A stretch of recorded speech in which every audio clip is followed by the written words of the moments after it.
qui prennent la parole de Dieu sans peur. Et à présent, vous devez naître de nouveau. Des hommes et des femmes assis dans des bancs meurent.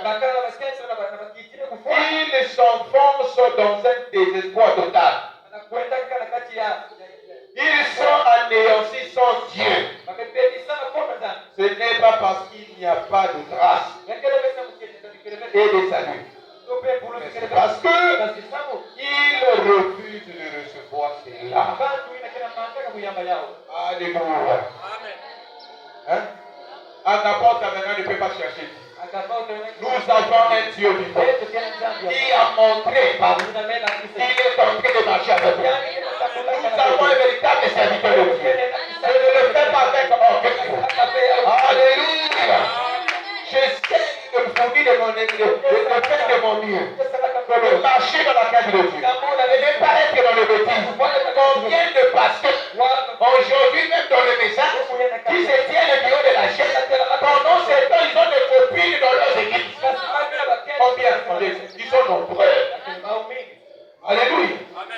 Depuis qu'Agapa avait commencé, jusqu'à ce jour, même ceux qui étaient partis, même ceux qui sont là, personne ne vous dira que vous voyez notre pasteur, il a écrit même un message d'amour, où il a dragué. Ça n'existe pas, parce que nous voulons garder la traite de Dieu. Nous voulons garder le fait du Saint-Esprit. Alléluia. Mais pourquoi les enfants de Dieu ne progressent pas? Pourquoi les enfants de Dieu ne sont pas bénis? Est-ce que la faute sur le médecin? La faute n'est pas au médecin. C'est un médecin pour les véritables. Mais c'est à la fille de Sion qui ne veut pas suivre les principes de Dieu. Alléluia. Amen.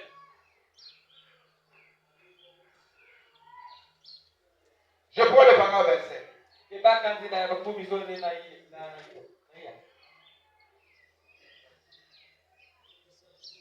Écoutez ce qu'il dit.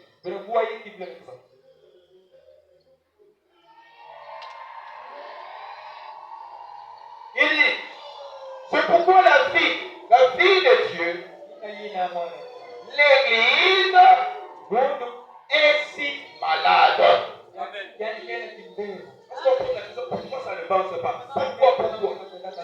Pourquoi l'Église est malade? Ici, je ne suis pas en train de prêcher les catholiques. Ici, je ne suis pas en train de prêcher les autres tabernacles. Je suis en train de prêcher mon Église. Agapa au tabernacle est malade. Une église où les gens ne sont pas malades ne peuvent pas manquer les cultes de sport. Une église où les gens ne sont pas malades ne peuvent pas s'absorber du monstre. Une église où les gens ne sont pas malades ne peuvent pas bénir la hanche de l'église. Une église où les gens ne sont pas malades, on ne peut pas demander des témoignages. C'est là que l'église est malade.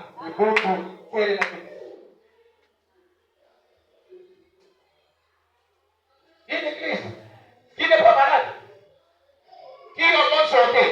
Mais lorsqu'on demande les conduites individuelles, c'est le modérateur qui doit arrêter les temps et partir arrêter vous. Parce que chacun de nous a quelque chose dont il doit témoigner Dieu. Chacun de nous a quelque chose dont il glorifie Dieu. Même pour le souffle de vie. Alléluia. Chacun de nous a quelque chose de Dieu. Pourquoi ne voulons pas l'utiliser pour le bienfait de l'Église? Pour l'avancement de l'épouse de Christ. Pourquoi? Parce que les gens sont malades. Alléluia.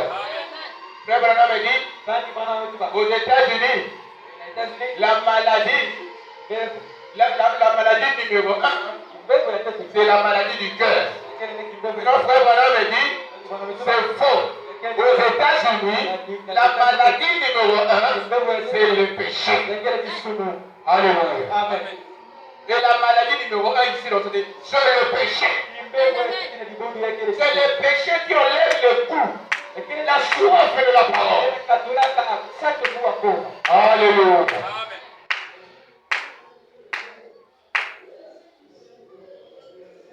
C'est ce qui enlève la soif de la parole.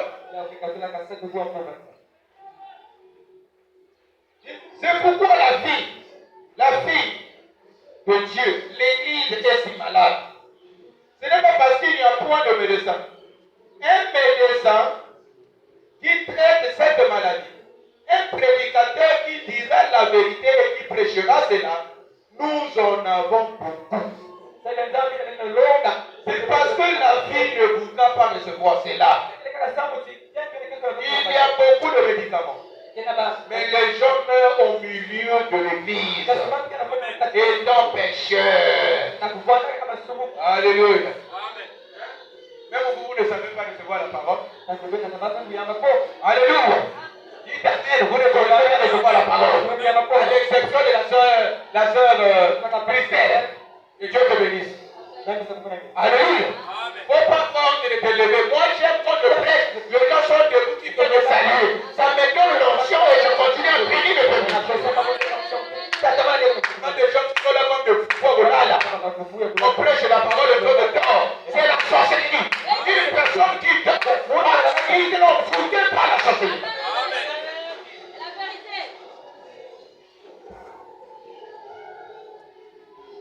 Alléluia. Les gens se sont morts dans les églises. Pourquoi quand vous voyez même dans le grand tabernacle là, les gens se trouvent. Alléluia. C'est comme si la vie entre. Il n'y a plus la vie de la parole.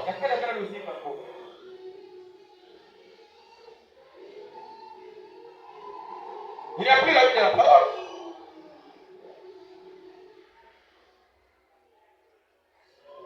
Il dit, il y a des prédicateurs, beaucoup. C'est parce qu'il ne faudra pas recevoir.